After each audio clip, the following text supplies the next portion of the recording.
Imagine this. A man boards an airplane, calmly takes his seat, and within hours of taking off hands a note to the flight attendant stating he has a bomb and demands $200,000 in cash and 4 parachutes. He disappears into the night sky with the ransom money. This is the true-life story of D.B. Cooper, the most intriguing criminal in American history. What actually happened in that disappearance without a trace? Who was the man behind it? And why did it happen? And why, decades later, does the FBI still not solve the case? Okay, let's break it down. It was November 24th, 1971, that day before Thanksgiving. A man in a business suit, the later identified as Dan Cooper, bought a one-way ticket from Portland to Seattle aboard Northwest Orient Airlines Flight 305. He was courteous, composed, and ordered a bourbon and soda while he waited for the flight to leave. After takeoff, Cooper handed over unseen and unheard a note to a flight attendant, Florence Schaffner. She thought it was just the number of some businessman. Everything changed when she finally opened it. The note threatened that Cooper had a bomb in his briefcase and demanded $200,000 cash, 4 parachutes, and a fuel truck parked in Seattle, waiting for refueling.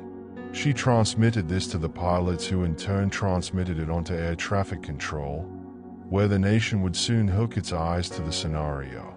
And as the plane landed in Seattle, he was presented with his ransom, $200,000 in $20s unmarked and 4 parachutes.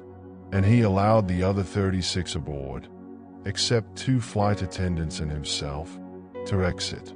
The pilots, 1 flight attendant, and Cooper remained aboard as he instructed the pilots to take the low-level southeast course over Mexico City at an approximate 200 knots. Cooper looked like he knew what he had in mind and seemed pretty savvy about aviation mechanics. The ransom would compute to about $1.3 million if it were calculated in today's money. The airline policy was that it never surrendered to the ransom demands of hijackers. Still, they went along with it since they didn't want any risk of endangering its passengers' lives. About 8 p.m., he instructed the flight attendant to go into the cockpit and then to close the door. He then opened a rear stair on the airplane and left that way, jumping out with 2 of the parachutes attached to his body along with the ransom money. The outside temperatures were freezing, the weather inclement, and the ground below treacherous thick forests, mountains, and rivers. All they knew was that, when he got out, the cabin pressure had been altered, but just where he could be might have gone nobody knew. Helicopters, search teams, and rewards that may offer clues about the hijacker-created action from the FBI. They scoured the rough forests in Washington and Oregon. For years, hundreds of possible suspects were pursued, but every lead was a blank. Almost 9 years later, in 1980, a boy named Brian Ingram uncovered $5,800 that was buried in the sand on the Columbia River near Vancouver, Washington.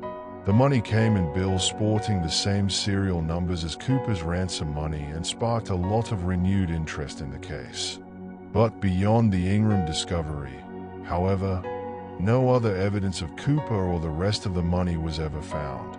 Of course, year after year the speculation ran rampant with so many suspects that no one really knew if they should be taken seriously. Some interesting theories are: McCoy was arrested in 1972 for another almost identical skyjacking and escape. He denied the Cooper case.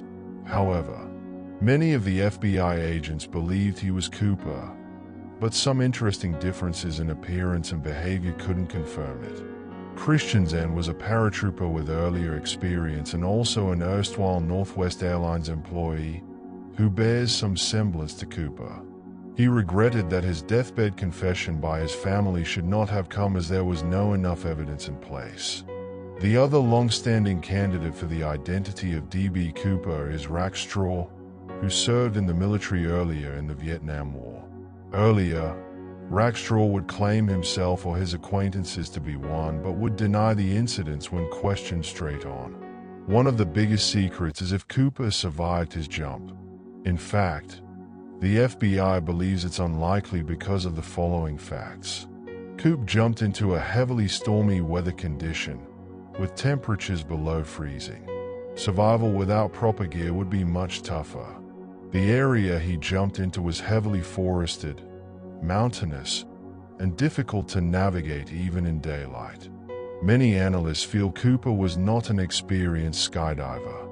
He picked up an old model parachute, and the best one was left behind. However, some experts have stated that the information of the demands by Cooper indicates an aviation-related consciousness, which makes him an ex-military paratrooper or a trained man. In the last few years, somewhat interesting developments were brought up by forensic science technology sometime. The FBI in 2007 analyzed the tie left behind by Cooper in the plane using modern DNA techniques.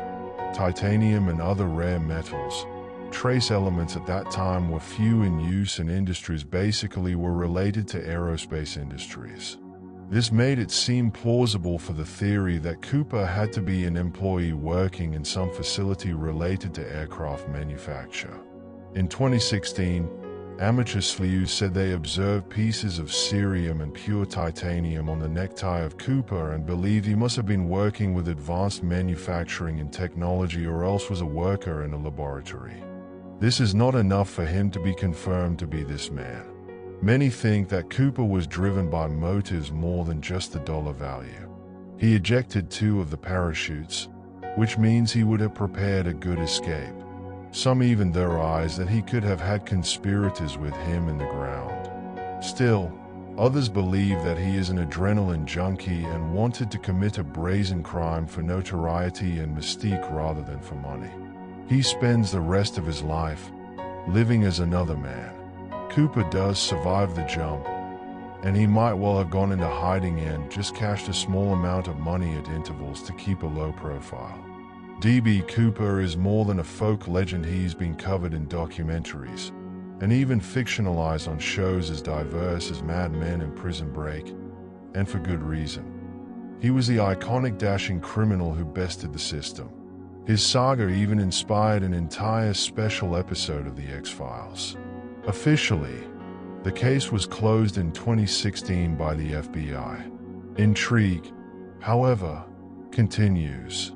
The legend of Cooper inspires theories, websites, and even amateur sleuth groups bent on finding the mysterious man known only as D.B. D.B. Cooper's was just one of those heists that reeked of an abiding enigma. Brazen crime, dashing getaway, and an elusive man who vanished into thin air. More than 50 years later, we are still left with more questions than answers. While the FBI may have closed the case, public interest hasn't waned. In the end, the D.B. Cooper tale reminds one that some mysteries are meant to stay unsolved. Perhaps it is that unknown, that possibility he might still be out there, that has captivated us so. Or maybe, just maybe, the answer lies in the thrill of not knowing.